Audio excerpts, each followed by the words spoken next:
अस्सलामुअलैकुम मोहतरम नाज़रीन, इतिहास नंबर बनाए ना सच्चाई का। आपकी नजर हर खबर पर देश विदेश की नई और ताज़ी खबरों से बाखबर रहने के लिए हमारे नेशनल उर्दू टीवी को जरूर सब्सक्राइब करें। आप तमाम मुआज़्ज़ज़ नाज़रीन का नेशनल उर्दू टीवी के ताज़ा तरीन हेडलाइन पर इस्तकबाल है। तो चलिए नाज़रीन बढ़ते हैं खबरों के जानिब। खबरों से सुनने से कबल हमारे चैनल को जरूर सब्सक्राइब कर दें और इस वीडियो को आखिर तक देखें, क्योंकि मैं आपके लिए लाया हूँ अहम खबरें, और अहम खबरों की जानकारी के लिए जुड़े रहे नेशनल उर्दू टीवी से। तेजस्वी यादव के खिलाफ पटना में लगाया गया पोस्टर। खबर यह है कि आरजेडी के खिलाफ पोस्टर लगाया गया और पोस्टर में बताया गया है कि कहां गायब थे भ्रष्टाचार का महामंडल अक्षर। 20 भारतीय सैनिकों की मौत हुई है। सेना ने बताया कि इस संघर्ष में 17 सैनिक गंभीर रूप से घायल हुए थे और शून्य से कम तापमान वाले ऊंचाई पर स्थित गलवान इलाके में बाद में उनकी मौत हो गई। इससे पहले भारतीय सेना के एक अधिकारी और 2 जवानों की मौत की पुष्टि की गई थी। सेना ने मंगलवार रात अपने आधिकारिक बयान में कहा कि गलवान इलाके में अब भारत और चीन दोनों ही देशों के सैनिकों के बीच संघर्ष बंद हो गया है।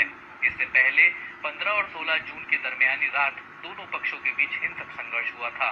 बयान में कहा गया है कि भारतीय सेना देश की एकता, अखंडता और संप्रभुता की रक्षा के लिए तत्पर है। इससे पहले उसने ये भी कहा था कि इस संघर्ष में दोनों पक्षों को नुकसान उठाना पड़ा है। हालांकि चीन ने अब तक ये साफ नहीं किया है कि उसे इसमें कितना नुकसान पहुंचा है। चीनी सरकार के अखबार ग्लोबल टाइम्स के एक संपादक ने कहा था कि चीन को भी इस मामले में नुकसान हुआ है।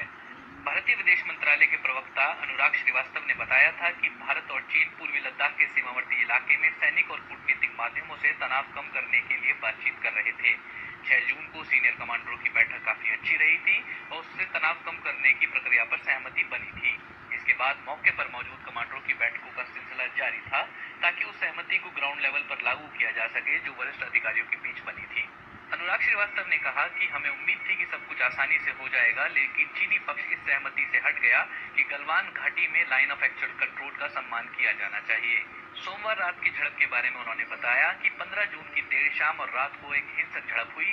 इसकी वजह ये थी कि चीनी पक्ष ने एक तरफा तरीके से मौजूदा स्थिति को बदलने की कोशिश की।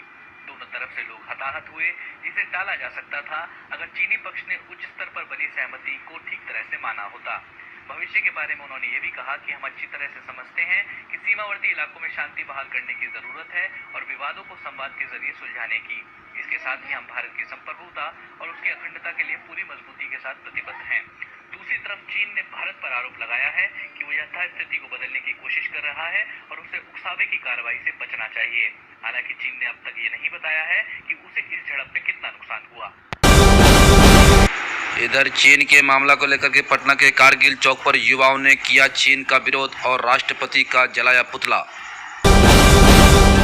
इनके मामला को लेकर के पीएम मोदी ने दिया बयान कि भारत शांति चाहता है, लेकिन उकसाने के हर हाल में यथोचित जवाब देने के सक्षम में है। भारत और चीन के बीच हिंसक टकराव पर पीएम मोदी का बयान, सुनिए उनके ज़बानी। और हमारे दिवंगत शहीद वीर जवानों के विषय में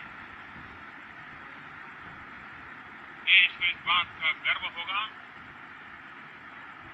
वे मारते मारते मरे।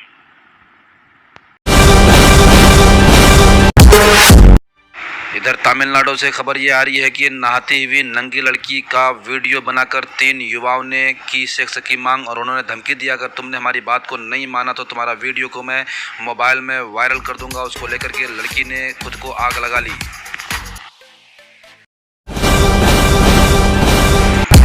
इधर मुख्यमंत्री श्री नीतीश कुमार जी ने एक बयान में कहा है कि बिहार के बालिकाओं का शिक्षा का इंतजाम उसके सर्वेक्षण से पहले बेहतर नहीं था।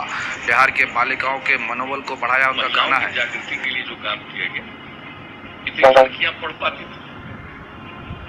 हाई स्कूल में 9वीं क्लास में हम लोगों ने सर्वे कराया था 2007 में, लड़कियों की संख्या थी 1,70,000 और उसके बाद